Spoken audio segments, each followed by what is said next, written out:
3 থেকে 4 মিনিটের একটা ভিডিও দেখে আপনারা কিভাবে একজন মানুষকে জাজ করে ফেলেন আমি সত্যিই বুঝি না। একটা মানুষের ব্যক্তিত্ব কি কখনো একটা ভিডিওর মাধ্যমে ফুটে তুলতে পারে? এটা কিন্তু আসলে কখনোই সম্ভব না। তো হ্যালো এভরিওয়ান, কি অবস্থা সবার? Welcome to my page Tisha's blog. একটা মেয়ের জীবনে সারাদিনে কত কাজ করতে হয় এটা আমি আসলে বিয়ের পরেই জেনেছি। আর জানবোই বা কিভাবে বলুন তো? বিয়ের আগে তো কখনো কোনো কাজ করিনি, সবসময় মাই কাজ করতো। আর আমি তো সারাদিন নিজের পড়ালেখা নিয়ে আর নিজের রূপচর্চা এসব নিয়ে সারাদিন পড়ে থাকতাম। বলতে গেলে 3 বেলা পায়ের উপর পা তুলে আরামসে বসে খেতাম। তবে আর এখন তো এসব করলে চলবে না, কারণ এখন নিজের সংসার হয়েছে, নিজের বাচ্চা হয়েছে। নিজের জন্য না হলেও নিজের বাচ্চার জন্য তো অবশ্যই কাজ করতে হয়। এই যে যেমন দেখুন, বাচ্চার জন্য বাদামের গুঁড়া রেডি করব, তার খাবারে মাঝের মধ্যে এগুলো অ্যাড করার জন্য। তাই আমি একদম ভালো করে এগুলো পরিষ্কার করে নিয়েছি। তারপর একটা থালার মধ্যে এটা ছড়িয়ে দিয়ে আমি একদিনের মতো এটা শুকিয়ে নিব।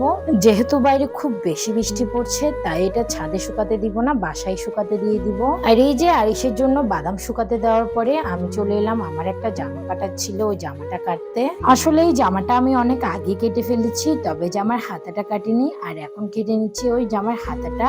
আরিশ হওয়ার পর থেকে কখনো কোনো কাজ একসাথে কমপ্লিট করতে পারি না। কিছুটা কাজ আজকে করলে কিছুটা কাজ করতে হয় 2 দিন পরে। আসলে বাচ্চাকে নিয়ে কাজ করা অনেক কষ্টের। এটা একমাত্র যারা একা হাতে বাচ্চা সামলায় বা যারা একা হাতে বাচ্চাকে বড় করেছে তারাই বুঝবে। আসলে সংসার জীবন এতটা সোজা না। প্রত্যেকটা মানুষের জীবনে আসলে আপস এন্ড ডাউনস থাকে। প্রত্যেকটা মানুষের জীবনে ভালো খারাপ দুইটা দিকই রয়েছে। আর এই সব কিছু মিলিয়ে মানুষের জীবন হয়। জীবনে এগোতে হলে অনেক ধৈর্য, অনেক পরিশ্রম করতে হয়। যেমন আমি করছি, এই যে দেখুন সারাদিনে কত কাজ করেছি, আর প্রত্যেকটা কাজেরই একটু একটু করে আপনাদের জন্য ভিডিও ক্লিপ নিয়েছি। আরো তো সারাদিনে কত কাজ করতে হয়, তা তো আপনাদের সাথে শেয়ারও করি না। আসলে একটা মানুষের ব্যক্তিত্ব কখনোই 3 থেকে 4 মিনিটের ভিডিওর মধ্যে ফুটিয়ে তোলা সম্ভব না। আর আমি সবকিছু যে আপনাদের সাথে দেখাতে স্বাচ্ছন্দ্য বোধ করি তাও কিন্তু না। আমি ততটুকুই আপনাদেরকে দেখাই যতটা আমি স্বাচ্ছন্দ্য বোধ করি। আর এই 3 থেকে 4 মিনিটের ভিডিও দেখে আপনারা একটা মানুষকে জাজ করে ফেলেন,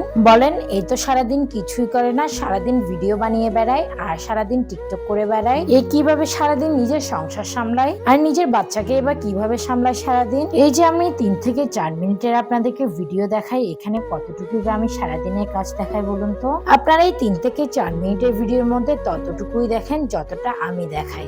আর এই 3 থেকে 4 মিনিটের ভিডিওর বাইরেও আমার পুরোটা জগৎ রয়েছে, যেখানে সারাদিন আমার নিজে একা হাতে নিজের সংসারটা সামলাতে হয়, একা হাতে নিজের বাচ্চাটাকেও সামলাতে হয়। আর পাশাপাশি তো নিজের সেলাই কাজ, নিজের পড়াশোনা আরো অন্যান্য অনেক কাজ রয়েছে। আর আমি ভিডিও করি আমার ভালোবাসা আর ভালো লাগার জায়গা থেকে। তো দয়া করে এসব আজে বাজে কথা বলবেন না। কাউকে কোনো কাজ নিয়ে উৎসাহ দিতে না পারলে তাকে তার কোনো কাজ নিয়ে উপহাসও করবেন না। তো যাই হোক, আজকের ভিডিও এইটুকু। সবাই ভালো থাকবেন, সুস্থ থাকবেন, আর আমার পেজটাকে প্লিজ ফলো করে দিবেন।